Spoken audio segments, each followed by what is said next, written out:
Hey, what's going on everybody, and welcome back to another Fallout 4 mod review. And today we're checking out a brand new lore-friendly handmade weapon pack known as Road Sign Axes by Danny Boy.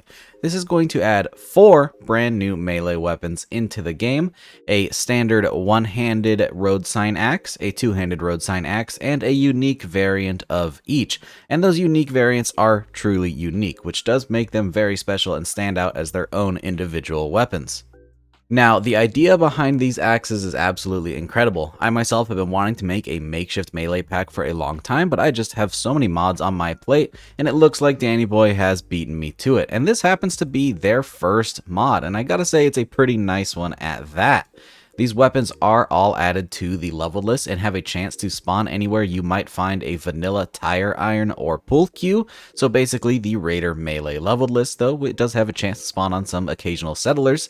And I really like these. These look like some handmade weapons that would actually appear out in the wasteland. It's very ingenious, very creative. Realistically, if somebody wanted to make themselves an axe and just didn't have one on hand, the nearest thing that is close by that would really work would be road signs, and it looks really cool. I like the system in this. All of the road sign heads are very unique from each other and have a really nice style and design, and they make a lot of sense. The way they're attached to the pole arm just works. It looks so cool. For the most part, the different axe heads aren't going to have many unique effects. There aren't any electrified versions or heated versions. It's all pretty much just different styles of axe heads with varying degrees of flat damage increase. However, there are a couple of uniques that do have their own special effects. Additionally, because this mod uses all vanilla assets, any retextures you apply will work with this pack, and I highly recommend it because the vanilla road signs are very low res, so installing a 2 or 4K retexture of the road signs looks very nice with this mod. Beyond that, these are just some really cool melee weapons. Let's go ahead and hop in game and check out the base stats of these things, as well as the uniques and their locations. For starters, we have the very basic road sign axe. This is going to be your one-handed variant with the basic attachment, which is the road sign axe. It has a base damage of 34, a swing speed of medium, a weight of 9 pounds, and a value of 15 caps. Each of these axes only does have one attachment, and that is the axe head itself. But still, you do get a surprising amount of variety with that, so it's pretty neat. These weapons will of course scale with the big leagues perks if you want to get increased damage beyond that.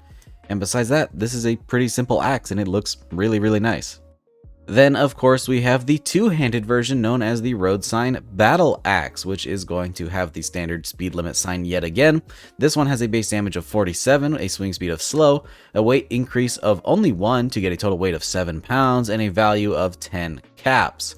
Now, it's pretty interesting how nice these look despite only using vanilla assets. Pretty creative use of the different parts that are available in the base game, and I gotta say I like this a lot. Now, the first of the uniques is known as the Volatile Hunter, and as you can see, this does have some elements of the shish kebab on this, so you know you're going to get some nice fire damage. This thing does 50% more damage against ghouls, and additionally sets targets on fire for an extra 15 points of damage. So this is already doing an increased fire damage to every enemy, but an additional 50% more to ghouls, which is pretty insane. This thing has a damage of 85, a swing speed of medium, weight of 9, and a value of 1,000 caps, as this is one of the uniques, and you can find it over in the College Square subway station. When it comes to the unique weapons in this pack, they are not modifiable at the weapons workbench, so they come as is. But regardless, I think this one looks really nice. As for the other unique, we get the Pyramid Blade, which is going to be the two-handed unique, and this one does 50% more damage against humans. It has a base damage of 102, a swing speed of slow, weight of 7, and value of 50 caps, and this one can be found over in the Dunwich Borers.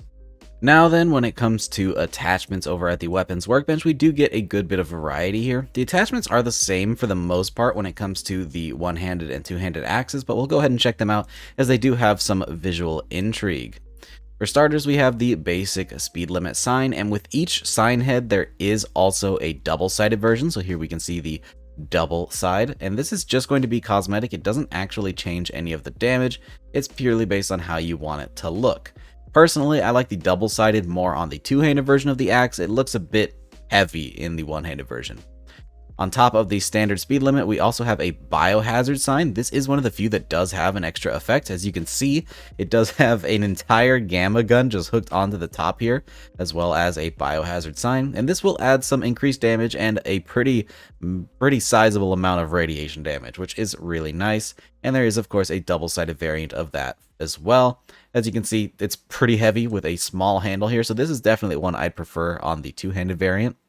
We also have the stop sign, and this has an increased damage up to 54, and of course also has a double-headed variant as well, which looks really cool. I like seeing the stop sign broken right in half like that, like it's actually all from the same piece. Looks really neat. Then we have the stop sign axe head. This is going to be a stop sign that has been cut down into more of an axe head shape, which looks really cool. It's a lot more aesthetic, and this is something I kind of had in mind for my own mod, and I'm really glad to see something like this in this one. This one gets even more increased damage, and of course does have a double-sided variant as well. We then have the triangle sign. This one to me is a bit goofy. I don't see this functioning very well as an actual weapon, but it is still pretty cool. It's very sharp. I mean, you could probably do some damage, but I would think this would be pretty flimsy and hard to cut with. Regardless, it is there and does have a double-sided variant as well. And when it comes to the road sign battle axe with the longer handle, we get all of the same options. Some of them just look a bit nicer here because they do have a bit more space. They don't feel as awkward. Regardless, you can mix and match as you choose.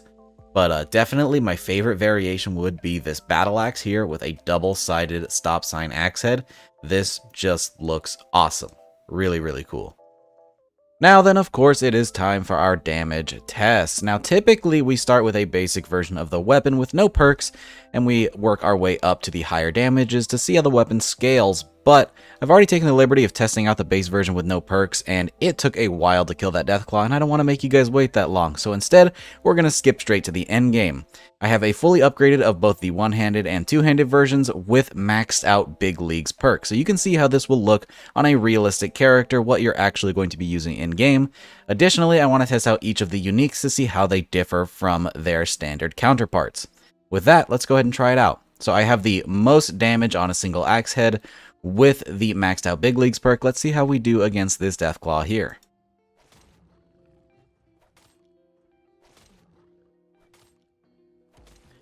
And that's not too bad. 5 swings when previously it was taking me like 20 to 30.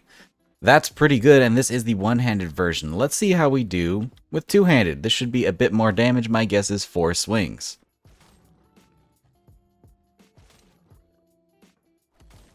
And apparently, if you take your time and place your shots right, it's actually 3. So this is pretty powerful for an endgame character. Now then, let's try out the unique one-handed version with that extra incendiary damage. And with only a one-handed version, we put down that Deathclaw, again, in 3 hits, just like the two-handed standard version. Let's see how we do with the two-handed unique.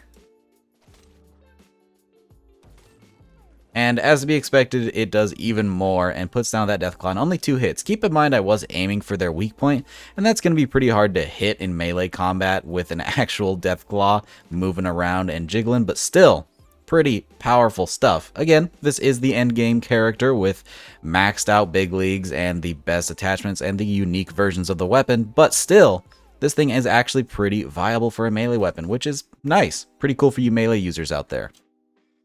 So yeah, guys, that is the Road Sign Axe mod by Danny Boy. Again, this is their first mod, and it's absolutely incredible. I love the lore friendliness. It's so cool. It makes perfect sense, and I'm just a big fan of makeshift weapons, so you know that this is definitely going in my load order. With that, I hope you guys enjoyed the mod. If you want to try it out for yourself, it will be linked down in the description below as always. Additionally, I hope you enjoyed the video. If you did, don't forget to drop a rating. Consider subscribing if you haven't already for more videos just like this. Big shout out to all of my patrons for supporting every single video, and especially thank you to Jackie Noid, Youthar C, Helljumper 2077, and Indecisive Wolf for signing up for that tier 3 membership. If you're at all interested in the Patreon, it will be linked down in the description below, but it is completely optional. Thank you guys so much for watching, and I hope to see you in the next one. Peace!